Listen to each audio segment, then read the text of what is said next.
बार बार एक ही बार को 2-3 बातों को ज्यादा जोर दिया। एक तो उन्होंने कहा कि विरोधी दल भ्रम फैला रहे हैं, मुसलमानों के बीच डर फैला रहे हैं। ये हमने फैलाया हुआ डर नहीं है। जब देश के मुसलमान को लगा कि देश में बीजेपी में 240 संसदों में एक भी मुसलमान सांसद नहीं है, हमारे लिए जगह नहीं है, तो वो डरने लगा। जब आपने कब्रिस्तान की बात की, आपने शमशान घाट की बात की, तो वो डरने लगा। जब गोधरा हुआ, जब मुजफ्फरनगर हुआ, जब दिल्ली हुआ, जब हरियाणा मेवात में दंगे हुए, तो देश का मुसलमान डरने लगा। और फिर क्या कहा गृह मंत्री साहब ने? आज गृह मंत्री साहब ने कहा कि 2013 का बिल अगर नहीं आता, यूपीए नहीं लेकर आती, तो आज इस बिल की जरूरत नहीं थी। क्यों बिल लाए? क्योंकि आपको पता चल गया कि देश का मुसलमान हमारा साथ नहीं दे रहा।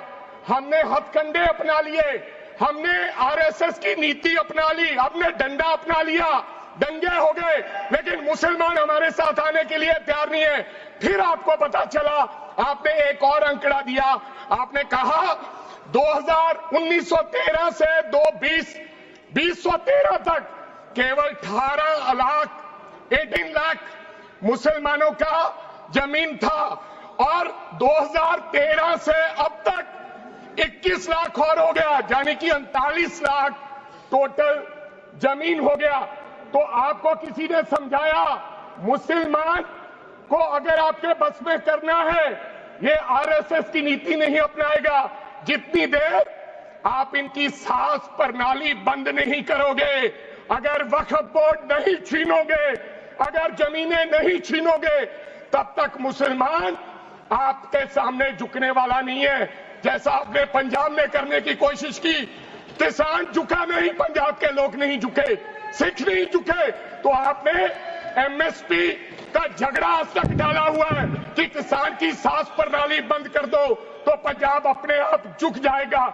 आर्थिक जब झुक जाएगा तो हमारी ईन मान लेगा और हमारे साथ आ जाएगा। आदरणीय सर, आपने बार बार कहा, आज गृह मंत्री साहब ने कहा गवर्नमेंट प्रॉपर्टी पर किसी का अधिकार नहीं है, पंचायत की जमीन कोई दान नहीं दे सकता है। मैं आपको इसके पीछे लोचा क्या है, इसके पीछे छुपा हुआ राज क्या है? 1947 में जब बंटवारा हुआ था, 47 से लेकर 1954 तक सारी प्रॉपर्टी गवर्नमेंट के नाम हो गई थी। उसके बाद 1954 में एक्ट बना, तो वो एक्ट में सर्वे हुआ 1961 टू 1970। सर्वे किसने किया? कलेक्टर ने। अगर पंजाब की, हरियाणा की, हिमाचल की बात करूं तो डिविजनल कमिश्नर अंबाला बैठते थे, उन्होंने सर्वे किया, तहसीलदारों ने सर्वे किया, तो वक्फ बोर्ड को यह जमीन देने का काम किया। अब क्या हो गया? जैसे राहुल गांधी कर्नाटक में भाषण देते हैं, गुजरात में मुकदमा दर्ज होता है, सजा हो गई। गवर्नमेंट की प्रॉपर्टी तो 1947 और 1954 में तो सारी प्रॉपर्टीज गवर्नमेंट की थी। अब एक बंदा खड़ा होगा तो वो कहेगा कि यहां पर ये गवर्नमेंट की प्रॉपर्टी है, डिस्प्यूट होगा, तो आप वक्फ बाय यूजर का अधिकार खत्म कर दोगे कि ये तो जमीन गवर्नमेंट की थी, आप उसकी जमीन छीन लोगे। फिर आपने कहा लिमिटेशन एक्ट की बात कर रहे हैं आप, और किसी धार्मिक स्थानों पर तो लिमिटेशन एक्ट लागू नहीं होता, इनके ऊपर क्यों? आप जानबूझकर इनको अपनी लात के नीचे से दबाना चाहते हो, इनकी छाती पर चढ़ना चाहते हो, जानबूझ के मुसलमान को मारना चाहते हो, जानबूझ के इस देश में मिनॉरिटीज को खत्म करना चाहते हो। इसको एक्सपांस कर देना, जानबूझ के मारना चाहते हैं मुसलमान को, फिर और लोगों पे होगा। और लास्ट आपने कहा प्रैक्टिसिंग मुस्लिम, एक आपने और कंडीशन लगा दी लास्ट कि 5 साल प्रैक्टिस मुस्लिम होना चाहिए, वो दान दे सकता है। मैं सरदार हूं, और ऐसी कई उदाहरणें हैं पंजाब के अंदर।